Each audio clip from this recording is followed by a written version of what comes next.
मत करो, बहुत कम समय है, इसी समय में भगवान से प्रीति कर लो, नहीं तो समय चला गया तो अन्य योनियों में भजन नहीं होगा। रे मन को निंदा करे तू स्तुति करता ही, फिर तुरंत तमाशा देखिए रहे साधु मत आही। अगर तेरी कोई निंदा करे तो तू उसकी स्तुति करना, प्रणाम करना, चुप हो जाना, फिर तमाशा देखना क्या होता है। तुरंत तमाशा देखिए। कैसे, क्या तमाशा होगा? उमा क्षमा सापौते भारी, अपने कर्म जायबकारी। जब कोई तुम्हारा निंदा करे, अपमान करे तो तुम चुप हो जाना, फिर देखना उमा क्षमा सापौते भारी, उसका तमाशा देखना क्या हो जाता है।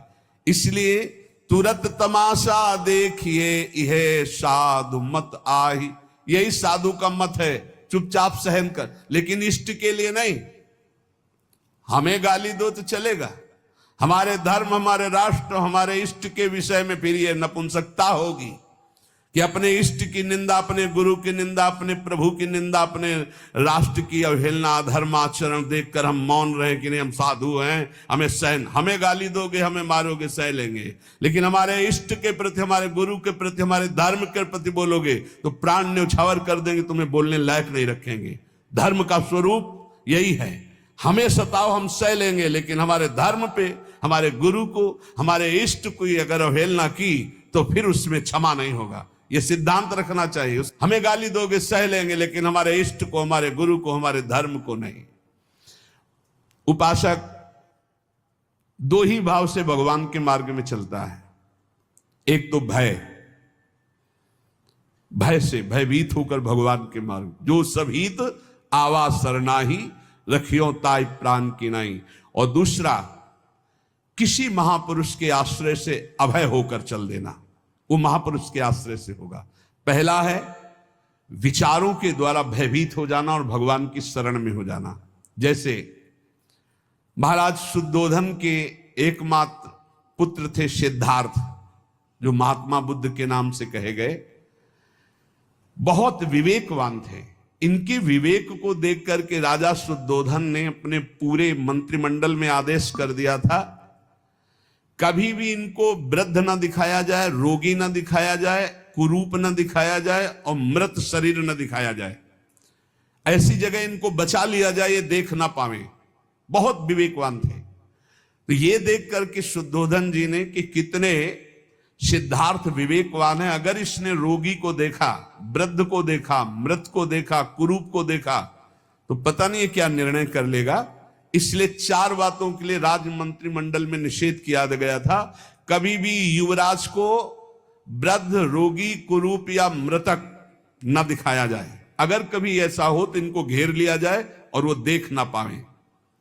लेकिन भगवान के विधान पर राजा का विधान थोड़ी चलता है। एक दिन उन्होंने पिता से आज्ञा ली कि मुझे नगर अपना देखना है। आज्ञा कर दी, पर उनके मित्र और साथियों को कहा हमारी 4 बातें याद रखना, रोगी, कुरूप या वृद्ध या मृतक हमारे राजकुमार की दृष्टि में नहीं पड़ना चाहिए। नगर देखते हुए जा रहे थे कि उन्होंने देखा झुकी कमर, जर्जर दे, लाठी टेकता हुआ एक वृद्ध जा रहा है। तुरंत उन्होंने घेर लिया कि ना देख। उनका रुको, ये क्या है? तो उनका ये एक हमारा आपका जैसा शरीरधारी मनुष्य है, ऐसा मनुष्य होता है, धीरे धीरे लाठी टेके। ये कैसा है? बोले ये जो आपकी अवस्था है, इसके बाद जो अधेड़ अवस्था आती है, फिर ये वृद्धावस्था आती है। मतलब मेरे शरीर की भी यही अवस्था होगी? हाँ राजकुमार, यदि पूरा जीवन जिया जाए तो जवानी के बाद वृद्धावस्था आती है। चलो वापस चलो, मुझे अब नहीं देखना।